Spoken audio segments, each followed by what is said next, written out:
자, 우리가 2단원의 첫째 원자와 전기력, 여기서는 얘가 나와.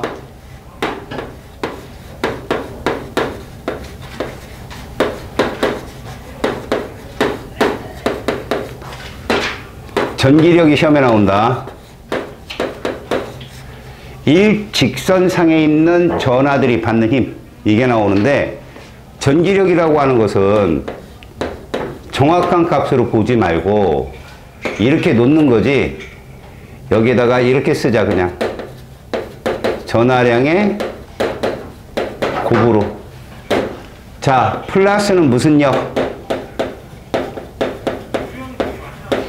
반발력. 그지? 마이너스는 뭐 인력이라고 해석하면 돼. 다시 말해서 같은 전하 사이에는 플러스가 나오잖아. 곱이니까. 서로 다른 전하는 마이너스 나오고. 그랬을 때 우리가 흔히들 이렇게 보는 거야. 일직선상에 전하가 있잖아. 이렇게 A가 있고 B가 있다. 그럼 얘들은 힘을 몇 종류밖에 있냐? 한 종류밖에 안 받는 거야. A가 B를 당기면 B도 A를 당길 거 아니야. 다시 A가 B를 밀면 B도 A를 밀 거 아니야. 그런데 여기에 일직선상에 전하가 몇 개 있어? 이렇게 3개가 있다. 니들한테는 얘가 제일 많이 나오지. 3개가 있는 애.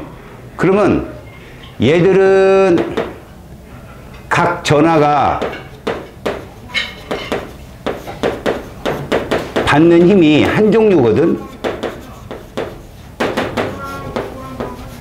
그런데 얘들은 각 전하가 받는 힘이 몇 종류라고? 에이, 부끄럽게. 한 종류면. 그 다음에 2종류로 가야지. 왜 그럴까? 내가 이렇게 한번 쳐보자. 얘가 플러스고 얘가 플러스고 얘가 마이너스야. 그럼 A는 B에 의해서 어디로 힘을 받아? A는 B에 의해서 이렇게 쓰는 거야. 그 누가 누구를? B가 A를. 그러면 반작용에 의해서 누구도? A도 B를 이렇게. 자, A는 B와의 관계를 살폈으면 A는 C와의 P와의 관계를 살펴야 될 거 아니야. 서로 어떡하냐? 당기겠지. P가 누구를? A를. 그러면 얘도 당기겠지. 누가? A가. 이런 식으로. 그러면 남은 건 누구 사이밖에 없어. 그럼 서로 당겨 밀어. 그러네. 그럼 B의 힘의 방향은 어디다? 오른쪽이다. 이런 게 기본이 돼야 돼. 그리고 저 길이가 다른 거지, 이제. 전하량이 얘가 크고 얘가 작음으로 인해서. 그걸 니들 어린 값들을 찾아 들어가는 거지. 알았니? 그리고 니들 보면 여기에다 뭐를 주어주냐? 거리를. D. 그지? 여기도. D. 이러면 그냥 일로 놓고 푸는 거야. 일로 놓고. 그러니까 뭐냐? A, B 사이에는 요게 뭐가 되는 거야? 그냥 1인 거지. 1의 제곱이니까. 그런데 A하고 P 사이에는 뭐라고 해야 돼? 4분의 가 되는 거야. 이해 갔니? 거리 제곱으로. 알았어요? 이렇게 푸는 게 전기력 문제가 하나 출제됩니다. 다음에 페이지 158쪽으로 가보세요. 거기에 뭐가 뜨나요? 스펙트럼 뜨죠, 여러분. 자, 여러분, 스펙트럼은 많이 배워서 알겠죠? 종류나 이런 거 시험에 안 내요. 그런데 스펙트럼은 연속이 아니라 여러분들은 불연속 스펙트럼을 많이 보죠. 네. 방출이나 흡수를 보죠. 네. 걔가 불연속적이죠. 그 스펙트럼의 선은 해석을 먼저 할 줄 알아야 되고요. 뭐냐? 이렇게 쓰는 겁니다. 형광지에다가 이쪽으로 갈수록 파장이 이렇게 적어볼게요. 파장이 짧으면요. 진동수는요. 왜? 둘의 곱이 속도니까요. 이해 갔어요? 네. 빛이 와서 찍히는 거예요. 빛이. 그 중에 니네가 보는 빛이 무슨 선이에요? 맞아요. 그러니까 자외선, 적외선 이런 용류들이 와서 찍히는 거거든. 이러면 에너지가 어떻다고 얘기한다? 그래서 에너지를 이렇게 표현한다는 걸 암기하셔야 돼요. 이거 물질의 이중성, 빛의 이중성에서 배웠죠, 여러분들. 광자 에너지 이렇게 표현하잖아요. 하 F로. 이것은 빛의 속도가 파장 곱하기 누구다? 그렇기 때문에 이렇게 표현합니다. 실제로 여러분 가끔 보면 요걸 빛을 가지고 따질 때는 요렇게 표현하기도 해요. 요거 V 아니에요. 그냥 빛의 진정수 뉴라고 읽어요. 한유. 알겠니? 똑같은 말이에요. 자, 이럴 때 보세요. 여기 선이 찍힙니다. 여기 선이 찍혀요. 이거 누구 에너지예요? 우리가 원자 내부에서 원자들은 이 선 스펙트럼이 모두 고유하다 배웠잖아요. 그 선 스펙트럼을 누가 방출하는 거고 누가 흡수하는 거냐고요. 맞아요. 이걸 놓치면 끝나요. 자, 이 말이 무슨 말이냐. 전자라는 입자는요 다 똑같아요. 어떤 원자든 간에 전자를 갖고 있습니다. 알았어요? 그런데 그 전자들의 에너지 준위가 다 다르다는 거예요. 고유하게. 자, 수소는 전자를 몇 개 갖고 있어요? 하나를 갖고 있는데도 소는 수도 없이 많죠. 뭡니까? 전자가 하나 있는 수소조차도 전자가 존재할 수 있는 에너지띠가 한정적이다라는 얘기예요. 그러면 헬륨은 몇 개 갖고 있어요? 그러면 어떤 선 스펙트럼이 더 복잡할까요? 맞아요. 그래서 컴퓨터가 걔들의 선 스펙트럼을 하드에 저장해놔요. 여러분들 18살이 되면 주민등록증 받죠? 그리고 동사무소 그런데 뭐 이쪽에 가서 4개를 찍죠? 10개를. 따다닥. 그러면서 거기에 저장이 되는 거예요. 그래서 경찰이 CSI 이런 애들이 타다닥 치면 땅 뜨는 거죠. 이놈일 줄 알았어. 뭐 이러면서. 알겠어요? 모르는 거예요. 예. 그래서 니들은 범죄를 저질러도 경찰이 못 찾아요. 지문이 없으니까. 정보가. 대신 CCTV가 엄청 많으니까 다 걸리죠. 씨 웃다 걸리고.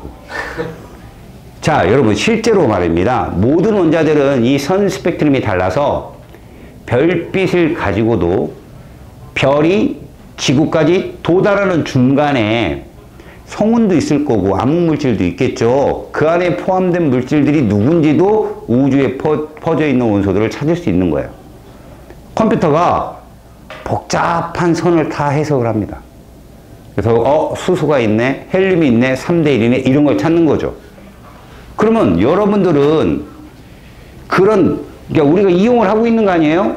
천문학에서도 이용하고. 그럼 기본이 뭐냐? 얘예요, 기본이. 누구? 수소원자예요.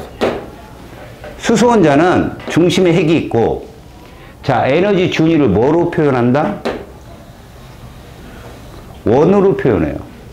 근데 이 원이 2차원 원이 아니라는 거죠. 알았어요? 구라고 보시면 돼요, 구. 구라는 표현을 얘들은 뭐라고 해요, 교과에서는? 껍질이라고 하죠, 껍질. 달걀 껍질처럼, 양파 껍질처럼. 그렇게 에너지를 이렇게 그린다는 건 에너지가 연속이다, 불연속이다. 그리고 노란 게 에너지가 커요, 흰 게 커요. 이런 거. 그럼 전자가 봐요. 여기 있다가 여기서 나타나면이에요. 띵 가는 게 아니라 여기 있다가 여기서 나타난다면 에너지를 흡수해야 한다, 방출한다. 흡수. 그럼 노란색에서 흰색으로 가면. 이런 거죠. 알겠어요? 근데 이것이 이 델타 E라고 하거든요. 이것이 보니까 이렇더라는 거죠. 이게 델타 E라는 것이 원래 m제곱분의 마이너스 이렇게 표현을 하거든요. 이게 무슨 얘기냐? 이게 만약에 주양자수가 1이고 얘가 주양자수가 2라면 m이 m보다 큰 거죠. 주양자수가. 그럼 무슨 얘기냐? 원래 거기에 에너지 준위를 보호는 뭐라고 잡았어요? 우리는 1314인데 마이너스 13.6으로 잡았잖아요. 물리학은. 단위가 2V니까요. 근데 봐요. 굳이 분모값만 갖고 따진다면 얘는 뭐가 되는 거예요? 에너지 준위를 이렇게 둔다면 얘는 이게 되는 거예요. 주양자수 제곱분의 1. 그럼 얘는 뭐가 되는 거고요? 마이너스 1이 되는 거죠. 그럼 여기서 여기 빼봐요. 4분의 3이 나오죠? 그죠? 그게 에너지 B예요. 다시 봐봐요. 여기 몇 껍질일까요? 이거? 3껍질이겠죠? 그럼 에너지 준이 뭘까요? 마이너스 3의 제곱 9분의 1이에요. 그럼 잘 보세요. 여기서 여기까지 방출하는 에너지와 여기서 여기까지 방출하는 에너지 B를 구하래요. 기역이 커요? 니은이 커요? 기역이 크죠, 에너지가? 누구 파장이 짧아요? 기역이 짧죠? 그럼 이렇게 물어본다고요. 얘들의 B가 뭐냐는 거죠. 차가. 그럼 얘는 9분의 마이너스 9분의 1에서 1을, 마이너스 1을 뺀 거니까 9분의 8이 나와요. 얘는 마이너스 4분의 1에서 1, 마이너스 1을 뺀 거니까 4분의 3이 나와요. 이게 비율인 거죠. 이해 갔습니까? 32대 27이 돼요. 이렇게. 그럼 파장비는요? 예, 이렇게 뒤집으면 돼요. 분의 1이니까. 아시겠어요? 네. 시험에 많이 나옵니다, 이런 것들이. 그래서 1까지 떨어지는 걸 무슨 계열이라고 불러요? 라이먼이라고 배우죠. 라이먼 계열. 라이먼이 실험적으로 증명했다. 그래서 1까지 떨어지는 건, 네. 예를 들어서 3에서 떨어진다. 예를 들어 4에서 떨어진다. 그 주양수 제곱분의 주양수 제곱 마이너스 1하고 같아요. 네. 다시 말하면 2에서 떨어진다 그럼 4분의 4 마이너스 1이라고요. 얼마요? 그렇죠. 그럼 3에서 떨어지면 9분의? 그렇죠. 4에 떨어지면 16분의? 이런 거예요. 이게 라이먼 계열이에요. 알겠어요? 그러면 발모는 어디까지 떨어지는 거예요? 발모는. 그렇죠. 발모는 2까지 떨어지는 거라 이거 외우겠죠. 일단 3에서 2로 떨어지면 잘 보세요. 이거 어디에서 어디로 빼는 거예요? 9분의 마이너스 9분의 1에서 4분의 1이에요. 분모가 얼마예요? 분모 차는 36분의 5예요. 이거. 알았어요? 이게 무슨 색깔이죠? 이거요. 이거요. 암기하시라고요. 왜가 아니라 색깔이 있어요? 예. 가시광선 영역이잖아요. 발모가 잘 봐요. 발모가 수많은 과학자들이 스펙트럼 분석을 통해서 RGBV를 발견해요. 발모가 얘를 공식화시킵니다. 그걸 토대로 리드베리가 상수식을 만들고 그를 통해서 보가 이론을 확장시킨 거예요. 그래서 그걸 대표하기 위해서 이걸 발모 계열이라고 불러요. 네. 자, 4에서 2로 떨어지면 얘가 16분의 1이죠. 얘가 4분의 1이면 16분의? 그렇죠. 16분의 3이 나와요. 이걸 무슨 색깔이에요? 이렇게요. 그리고 5에서 2로 떨어지면 빨리 제곱해봐요. 25, 4, 100분의? 그렇죠. 21. 이게 블루예요. 434. 이런 식으로. 마지막 6에서 2로 떨어지면 36분의 8. 퍼플이나 퍼플.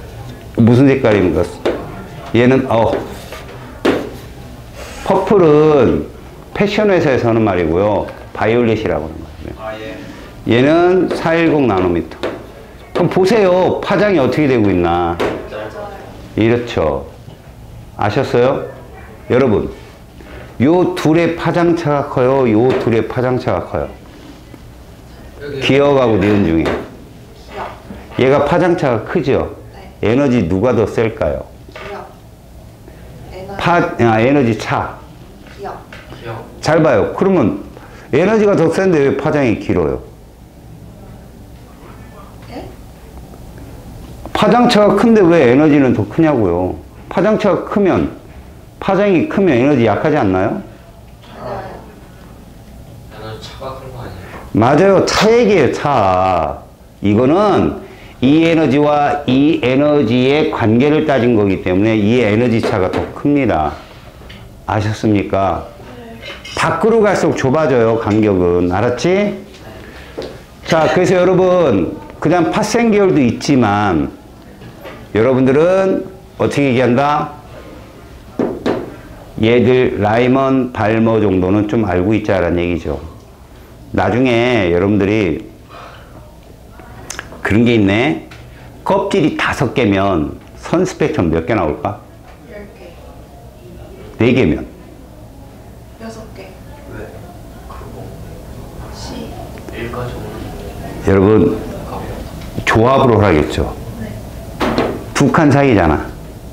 이 앞에 5만 붙이면 이게 5줄 있는데 2칸, 4줄 있는데 2칸, 이런 식으로 조합을 잡으면 선 스펙트럼의 숫자를 찾을 수 있다. 아이고.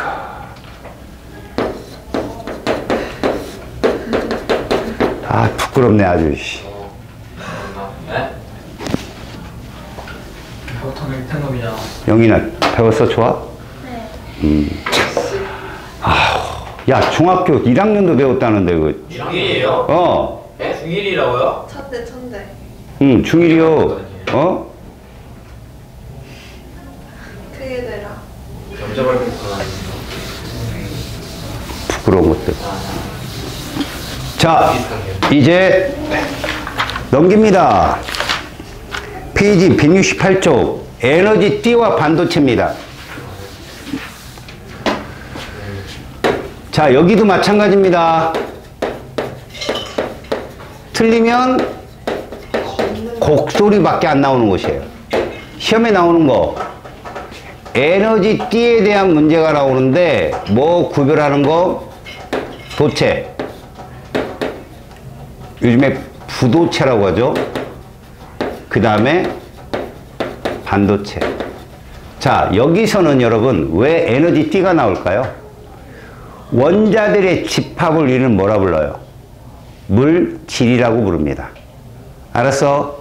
그 중에 우리가 다루는 건 누구죠? 물질 중에서도 보통 도체 그러면 어떤 결정이 많이 쓰이는 거예요? 화학식으로 얘기하면 금속 결정입니다. 부도체 그럼 뭐죠? 공유결합 물질이에요. 아셨어요? 자, 그런데 말이야. 도체를 갖고 따져보잖아. 도체는 원소냐 화합물이냐? 멋져요. 화학을 한 친구가 이렇게 얘기하니까 맞는 것 같잖아요. 금속은 남자 여자? 남자요. 남자가 다른 남자랑 결합하냐 않나? 안 하네. 아이고. 맞네. 금속은 원소야, 원소. 알았니? 네. 그래서 에너지 띠를 설명하기가 제일 편해. 생각을 해봐. 여기서 내가 에너지 띠를 아까 껍질이라고 설명했으면 애들은 대부분 그래. 부딪히잖아요. 얘들아, 껍질을 설명하기 위해 내가 손을 그렸지. 에너지가 있는 거야, 그냥. 이건 표현할 수 없는 거라고. 알았니?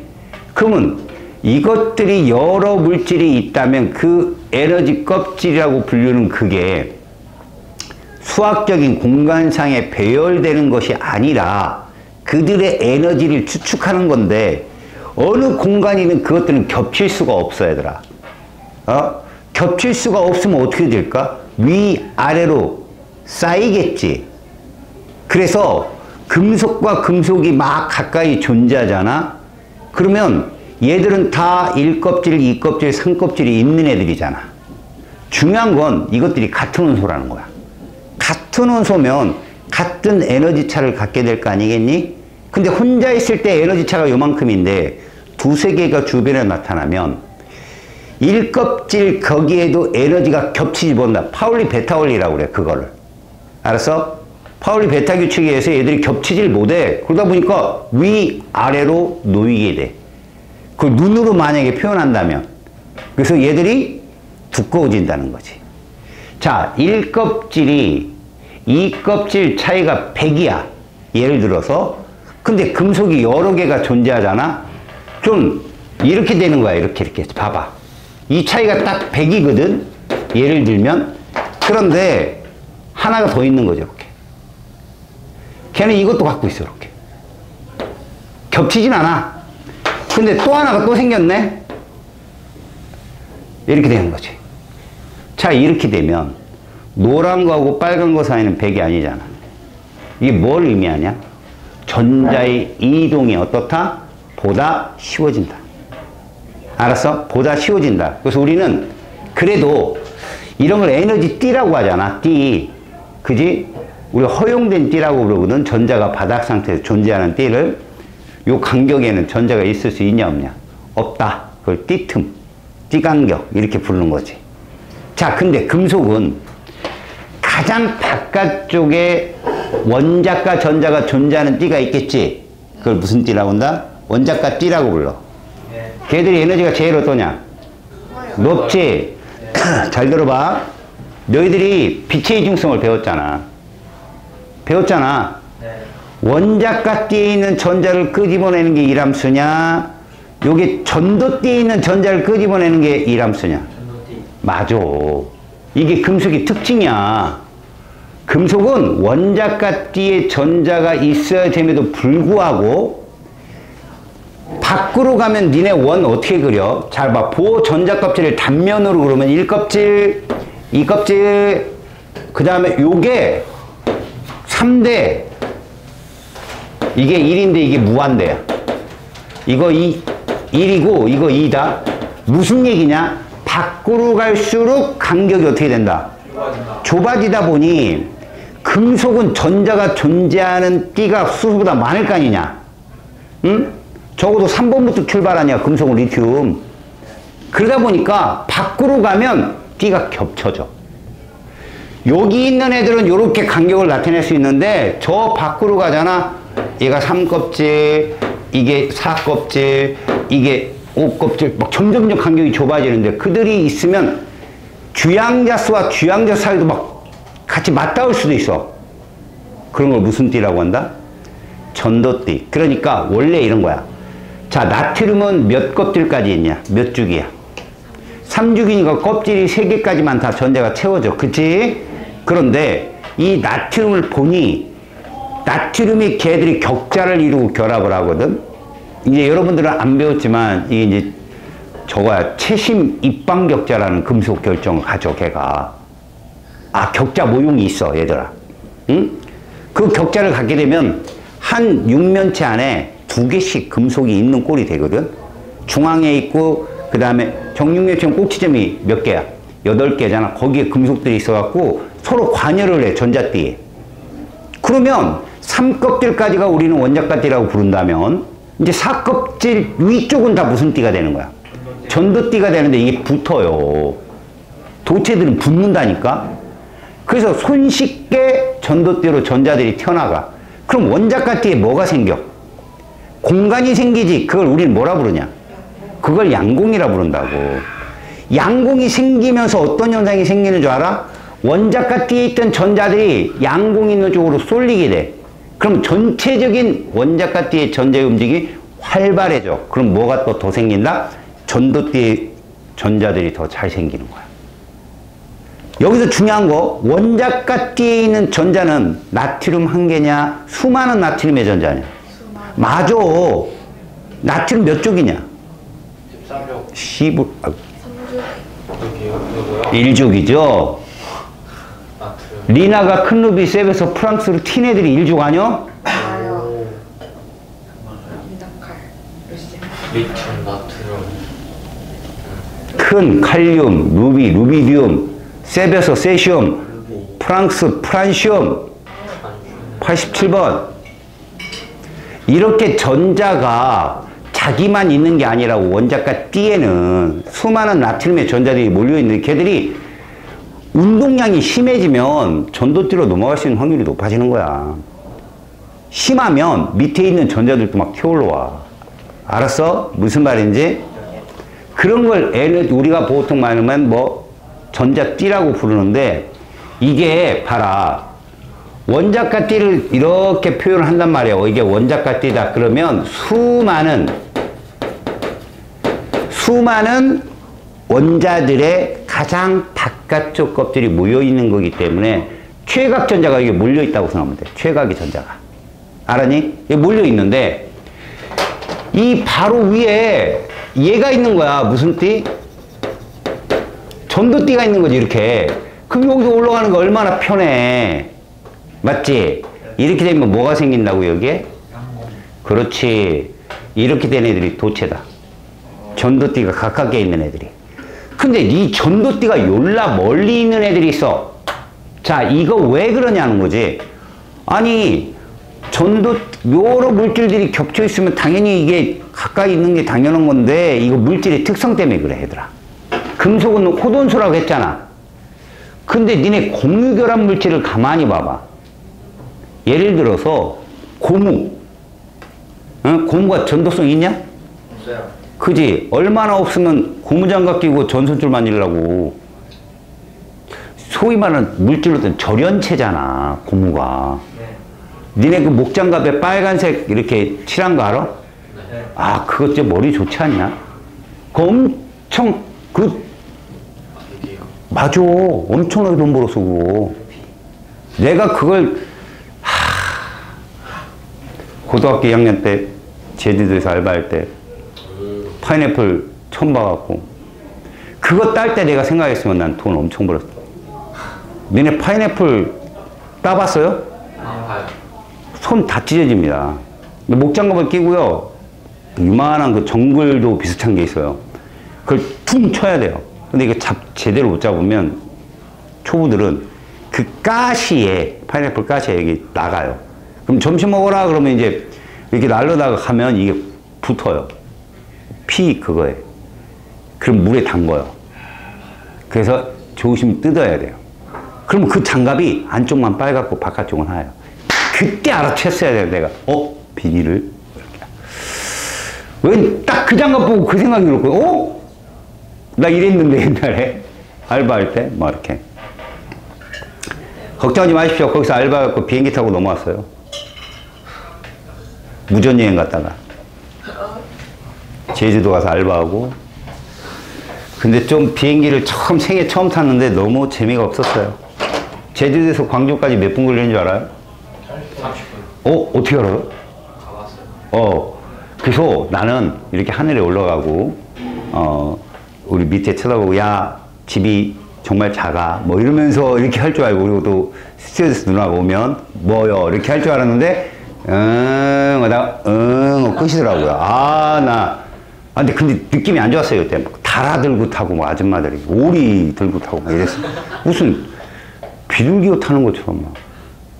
이상하다. 그래. 여튼 뭐. 자, 부도체들은 말입니다. 얘들이 순수한 물질로 있는 경우가 거의 없어요.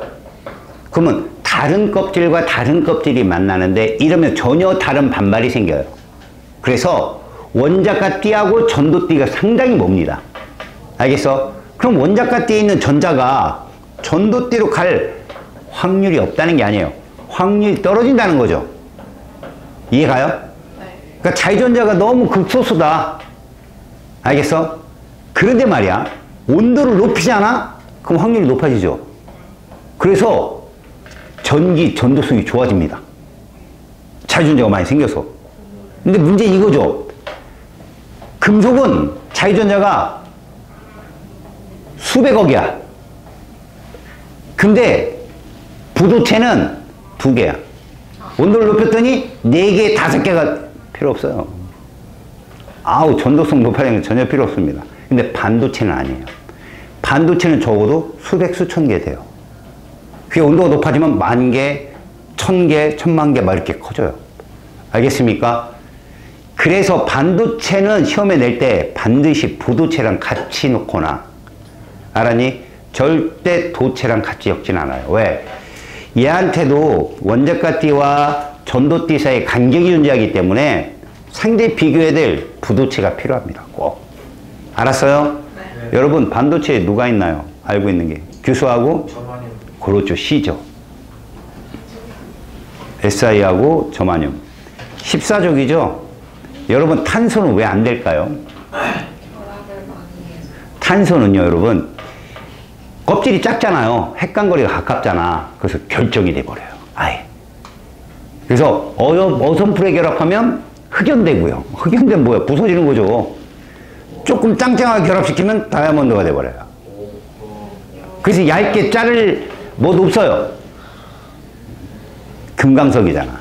알았습니까? 네. 페이지 169쪽에 그 그림 하나 나오는데 이거 틀린 애들 없으니까 알아먹으라니. 넘겨봐 이제. 전기 전도도라는 게 하나 있을 거야. 이거 문제 하나 나오면 니네 좀 헷갈려해. 이런 문제가 많지 않거든. 근데 학교 선생님이 전기 전도도를 조금 강조했다. 이 문제 나와요. 내신에. 이거 수능에는 절대 안 나오거든. 그러니까 수능 기출에는 없어 이거. 알았어? 그런데 2학년 모의고사라고 있어요. 10월이나 요즘엔 10월에 보죠. 옛날에 11월에 봤거든. 거기에는 가끔 나와요. 이게. 그러면 여기서 전기 전도도를 알려면 얘를 알아야죠. 이거 우리 뭐라고 불러요? 저항이라고 그러죠. 저항은 뭐에 비례한다? 도선의 길이요. 선생님 뭘로 설명해 줬냐 니들? 장애물 달리기로 설명하지 않았나 내가?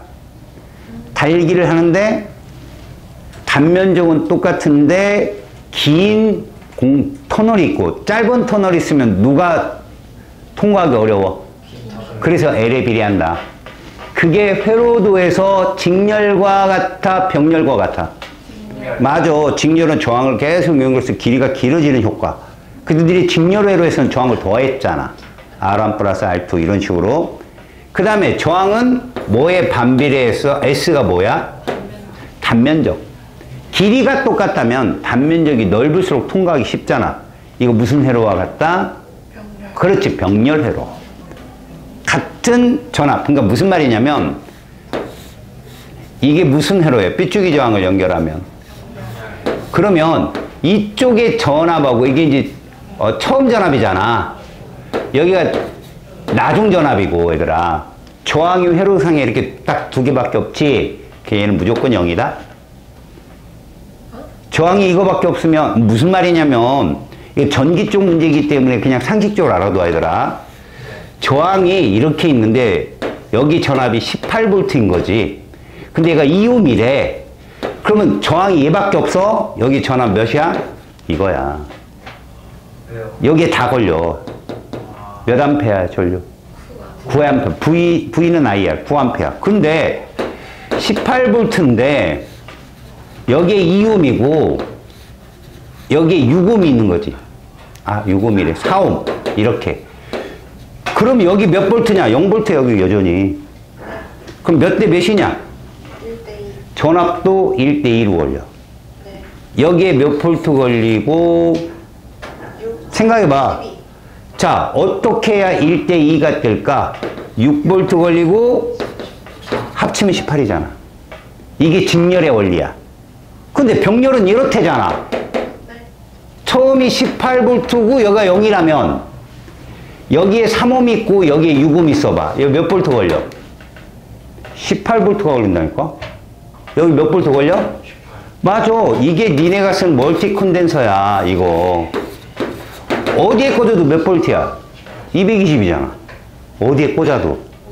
이게 병렬이야. 그럼 생각해봐라.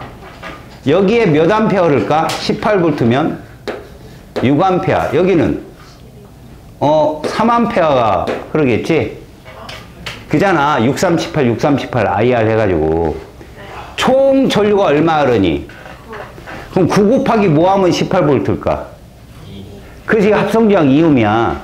그리고 얘들 구할 때 이렇게 구하잖아. 3분의 1 더하기 6분의 1 이러고 구하잖아. 이거기 때문에. 알았어? 그래서 이렇게 구하는 거라고. 아, 회로도상에 이게 있기 때문에 내가 병렬, 직렬을 잠깐 간접적으로 보여준 거야. 네. 알았어? 그래서 얘들아, 얘는 왜 길이에 비례하고 얘는 왜 단면적에 비례하는지를 여러분들이 보라는 거지. 그 다음에 단면적과 길이가 똑같다면 무엇이 있느냐고 얘가 있어. 로우라고 하는 애. 이게 뭐야? 비저항이야. 로우가 비저항이야. 다시 말하면 고유저항. 물질마다 내부저항이라는 게 있잖아.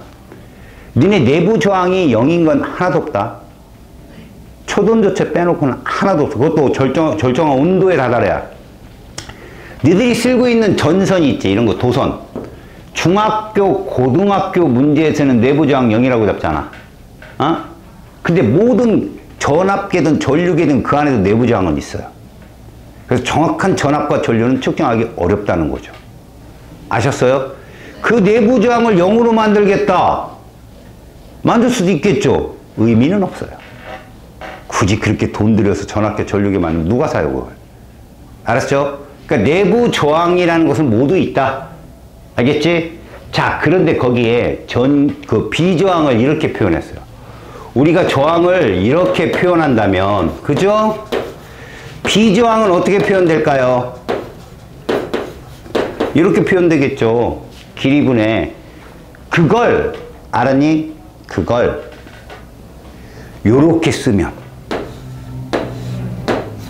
이게 뭐다?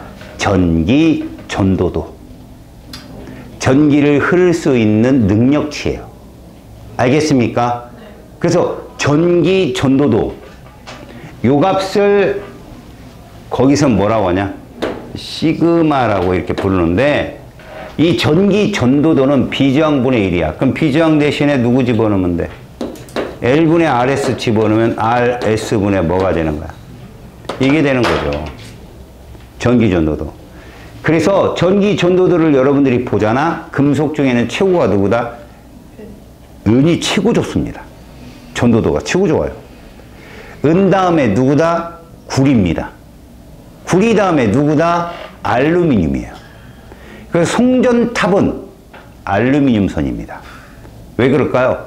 일반 우리 여러분 요즘에 여러분들은 잘하면서 전봇대 본 적 있어요? 그죠? 근데 아직도 어느 저기 마을에 가면 전봇대가 있어요. 왜 대도시에는 전봇대가 없을까요? 지하에 묻어서. 맞아요. 진짜? 지하에 다 묻어 있어요. 은준이 없더라고. 그래서 일본 애들이 우리나라 와서 제일 신기한 게 전봇대가 없다는 거예요. 일본은 살벌하거든. 새들 안고 막 새똥 밑에 떨어지고 막.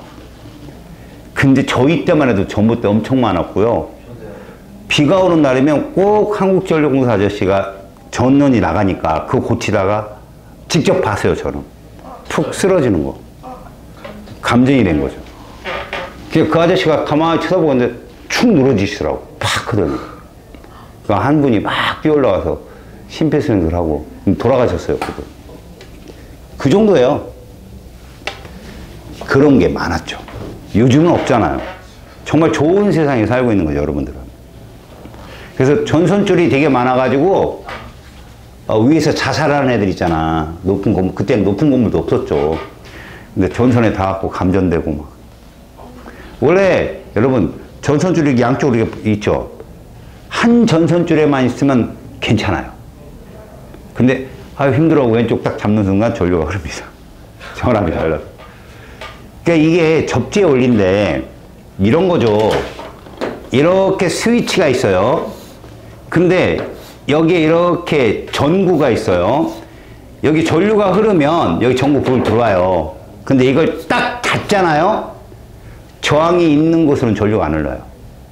그냥 여기로만 흐릅니다. 그래서 새가 이렇게 앉아도 전선에 감전이 안 되는 거야.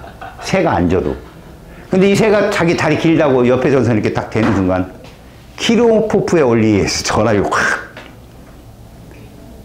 알겠습니까? 바로 밑에서 우리는 탁 받아가지고 전기 통곡이. 그럴 수는 없겠지만. 자, 그러면 여러분 왜 제가 전기회로를 자꾸 부렸을까요? 여기서는 이러한 전기 전도도를 통해서 여러분 어떤 물질이 저항이 크냐 그 저항성 그래프 한번 볼래요? 절대온도 켈빈 온도와 도체 반도체의 비저항값을 한번 보세요. 비저항값이 줄어야 전도도가 더 좋겠죠. 근데 반도체는 이렇게 줄더라는 거야. 반도체 어느 회사가 제일 먼저 만들었다고 했어? 삼성. IBM 자식아, IBM. 내가 그때 얘기해줬잖아. 아니 그런 재미난 얘기도 기억 못하면 어떻게 반도체 공부하냐? 비저항이 뭔 뜻이에요? 고유 저항이야. 순수한 저항이 아니라 비. 그래서 고유 저항값. 저항 안 한다는 뜻은 아니에요? 아니죠. 자, 여러분. 이제 페이지 172쪽 100% 나오는 겁니다. 여러분, 순수가 있고 반도체가 뭐가 있어요? 불순물 반도체가 있죠. 여러분, 순수 반도체는 몇 쪽 원소로만 이루어져 있죠?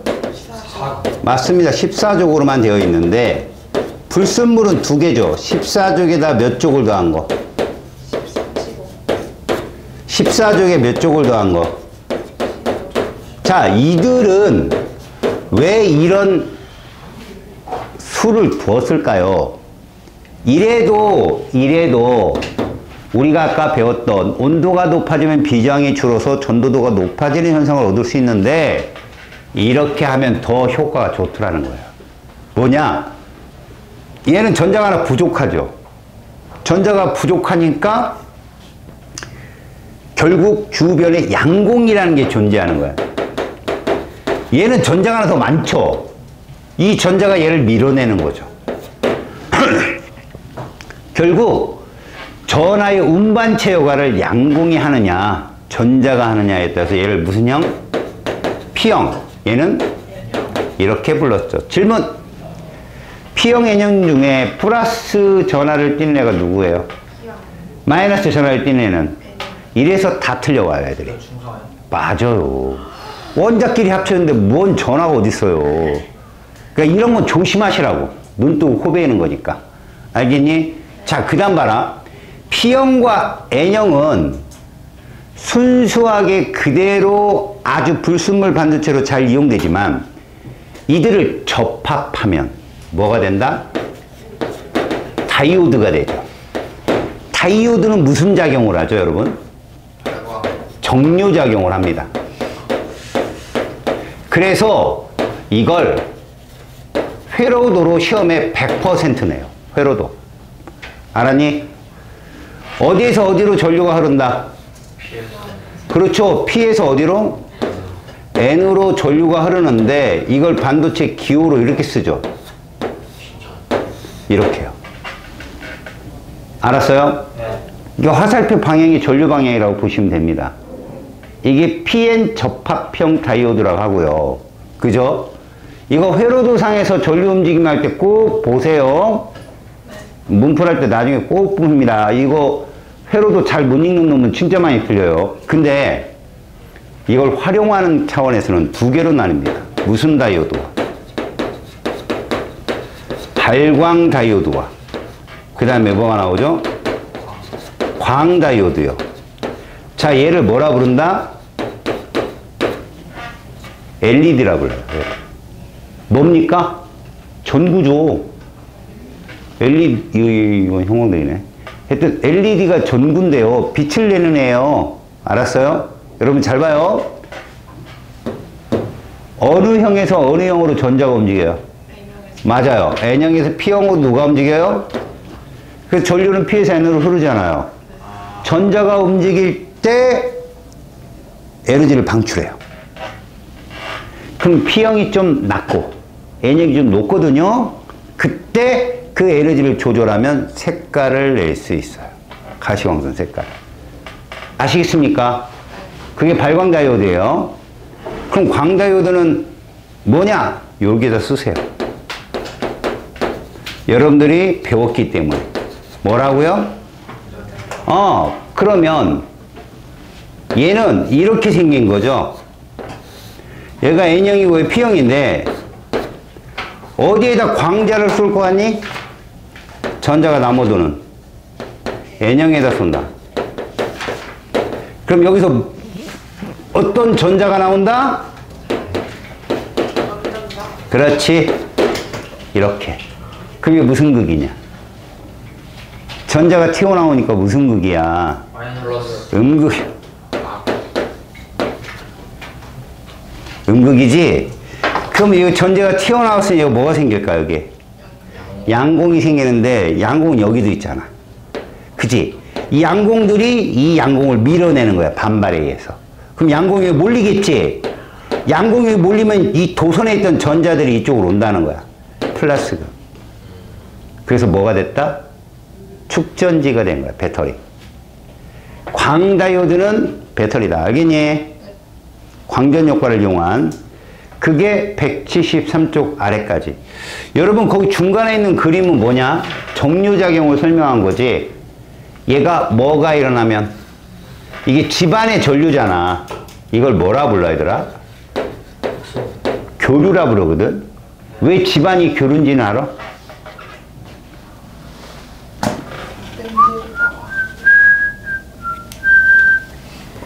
1학년 때 니들은 송전탑을 안 배웠나? 배웠어요.